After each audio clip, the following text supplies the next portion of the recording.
Happy New Year. Good morning po, Sir Early. Makikibalita lang ako kami. Una muna, ano ang monitoring po ng kaap sa marami ba talagang parang ang kakaiba yata at marami yatang bumiyahe sumakay ng gumamit ng eroplano ngayong itong 2025 na Yuletide season, Sir Eric. Ano pong inyong observation po diyan? Tama po yun. Dahil yearly naman tumataas yan about 7 to 10%. Oh, okay. Kasi unang-una po, medyo affordable na yung mga airfare ngayon. At kung nag-book yung ating mga pasero in advance months ago, talagang they can afford to purchase and travel by air. Mhm.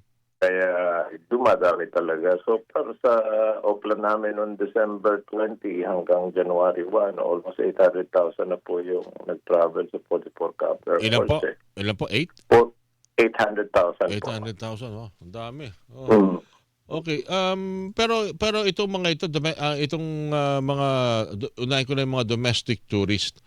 Sapat naman po yung bilang o yung mga masasaka nila at wala naman po yung nagrereklamo tumatawag na ilang oras, ilang araw silang walang makuhang masasakang eroplano. Wala naman po ganung pangyayari. Wala Na-accommodate naman po. naman po lahat. Na-accommodate po so pag po as of yesterday, walang reported untoward incident during that oplan nag-start ng December 20. So very smooth until siguro until yesterday. Ano po, Sir Eric, mas marami na ho ba yung papunta ng Maynila, NAIA, kumpara sa bilang ng mga pasahero palabas ng Metro Manila?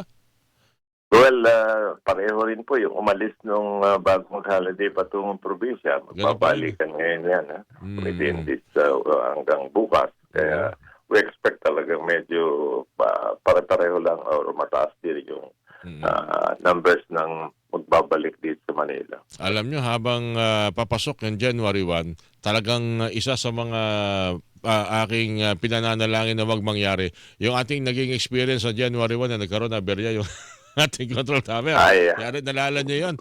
Na talagang ang daming mga pasahero ang hindi malaman sa sila lalapag, na divert, patungo ng Clark. Yung iba, di na tumuloy ng Metro Manila. Pasalamat naman tayo at okay naman pala. Ano po, Sir Eric? Wala naging aberya ng tulad. Tama po, January 1 po yan, 2022. Pero naibalik na po lahat yung mga original service provider, nag-improve ng kaap ng mga CNS ATM hardware and software natin. Kaya we don't expect na mangyari uli kung sakali. Nalutas na ho ba yung mga ilang mga usapin na napag-usapan din natin yan bago magpasko, lalo-talo na yung mga nasa airport na natetengka ng matagal yung kanilang luggage, yung mga eroplano na nahihirapang gumamit ng tube, gusto talagang maglakad sa tarmac yung mga pasahero nila tumakyat ng hagdan. Okay naman po ba?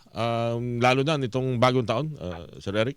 Well, so far po wala reported. Kasi if you're talking about big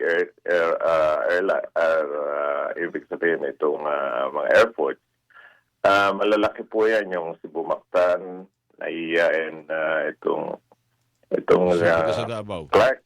Uh-huh. Clark, hindi po kasi sa kaap ang operations niya dahil sa under PPP. Okay. So yung iba, Pero so far po, sa iba po, like yung sa NAIA, okay naman. wala po dahil una-una, napagandaan din naman natin. At kahit po yung malalaking airport, kung mapansin nyo, wala rin naman pong kanyang mga reported incident. Okay, bago lang kayo tapusin ito, Sir Eric, meron ba tayong may papayo doon sa ating mga kababayan? Kasi hindi pa rin, although maganda naman, pasalamat tayo, talaga maraming tumatangkilik nitong ating paghihikayat na bumiyahe, mamasyal sa ating mga local tourist destinations. Hindi lang maiwasan na may mga ilang complaints sa ilang mga airline na alam natin budget naman, pero parang hindi sila kontento una-una sa upuan na talagang siksik, hindi gumagana, yung mga ganung maliliit na mga problema, pati yung mga pagkain na hindi sila parang hindi sila kontento. Ito ba matutugunan ng gobyerno o talagang pag kinuha mo yung serbisyo ng isang airline company, yung ganong klase ng paglilingkod o may experience mo, wala talaga tayong magagawa, Sir Eric? Well, actually po, under Civil Aeronautic Board, meron tayong CAB. passenger bill of rights. At protektado lahat yung mga pasahero dyan sa mga ganyang klaseng complaint. Pwede po sila mag-file sa Civil Aeronautic Boards.